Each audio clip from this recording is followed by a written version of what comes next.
అమ్మ సౌందర్యం, అమ్మ వాడి వత్త అయిపోనివ్వండి, 95 ఏళ్ళు రానివ్వండి, అమ్మ రాశీభూతమైనటువంటి సౌందర్యము. అమ్మ అంటే ప్రేమ. అమ్మ ప్రేమ లాంటి ప్రేమ లోకంలో ఇక ఉండదు. నేను ఈ మాటలు అస్తమానం ఉత్తినే అన్నాను అనుకోకండి. నేను ఈ మాట అన్నప్పుడల్లా నా మనసులో ఎన్నో ఆలోచనలు సుతారంగా నన్ను స్పృశిస్తూనే ఉంటాయి.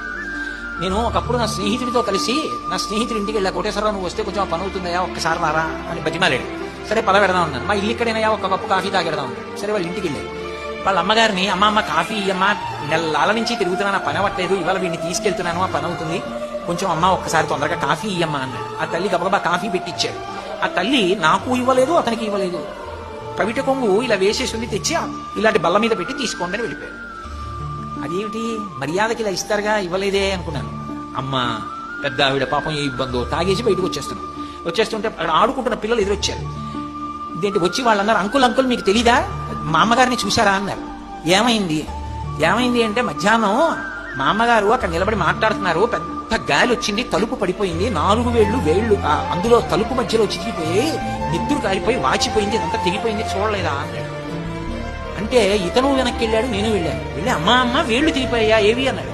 చూసేటప్పటికి 4 వేళ్లు సగానికి దిగిపోయి నెత్తురు కారి అట్టలు కట్టి ఇంతంత లావున వాచిపోయి ఉంది చెయ్యాలి. అతను ఆశ్చర్యపోయి, అమ్మ కాఫీ ఎలా పెట్టావమ్మా అన్నాడు. ఆవిడంది, రాక ఆయన వచ్చాడు రా మన ఇంటికి, అమ్మ పని మీద వెళ్ళాలి, కాఫీ అమ్మా అని అడిగావు, నా వేళ్లు తెగేయరా అని ఎలా అనగలనరా, కాఫీ పెట్టాను అని కొంగడ్డు పెట్టాను. నాకు కళ్ళంబట ఆనంద భాష్పాలు కరే. అమ్మ తప్ప లోకంలో ఎవరలా ప్రవర్తించగలరు? పరమేశ్వరుడు సృష్టించిన తన ప్రతినిధి అమ్మ అంటే. అమ్మ అన్న మాట వెనక అంత రాశీభూతమైన ప్రేమ. ప్రపంచంలో దురదృష్టవంతుడు అన్నవాడు ఎవరైనా ఉంటే ఒక్కడే. ఈ జన్మకి అమ్మ అని పిలవడానికి అమ్మ ప్రత్యక్షంగా లేనివాడు, అమ్మ చేతి అన్నం తినలేనివాడు తప్ప. నా దృష్టిలో దురదృష్టవంతుడు అన్న మాట ఇంక ఏ విషయానికి ఎవరికీ అన్వయం కాదు. అమ్మతనం అంతా నవ్వులో ఉంటుంది.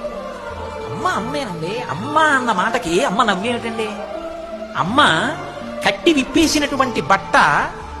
విప్పేసినటువంటి బట్టలన్నిటితో బొంత కుట్టించుకు పడుకోండి, నిద్ర పట్టేస్తుంది. అమ్మ ఒళ్ళో పడుకున్నట్టు ఉంటుంది. అమ్మకి 95 ఏళ్ళు కానివ్వండి, అమ్మ అంత వృద్ధురాలైపోయినా సరే వెళ్ళి బక్క చిక్కిపోయి పైకొచ్చేసిన మోకాళ్ల మీద తల పెట్టుకుంటే, ఆ ఒడిలిపోయిన వేళ్లతో అమ్మ తల నివురుతూ బోసినవ్వు నవ్వుతూ పిల్లాన్ని పలకరిస్తే అమ్మ స్పర్శ చేత కలిగిన ఊరట జన్మలో దేని వల్ల కలుగుతుంది? అమ్మ అమ్మే లోకంలో. ఆ అమ్మ ప్రేమంతా మళ్ళీ ఇంతమంది అమ్మతనం ఆ అమ్మలో ఉంది కదా. ఇంకా అమ్మకు ఒక్క స్వార్థం ఉంటుంది, మా అమ్మ ప్రేమ నా మీదే, ఎదురింటి వాళ్ళ మీద అంత ఉండదు. కానీ ఆ తల్లికి, ఆ బ్రహ్మకీట జనని, చీమ దగ్గర నుంచి పర్వతం వరకు ఆవిడ బిడ్డలే. ఎంత ప్రేమ నా తల్లిది. ఆ ప్రేమ అంతా ఆవిడ చిరునవ్వులో కనపడుతుంది.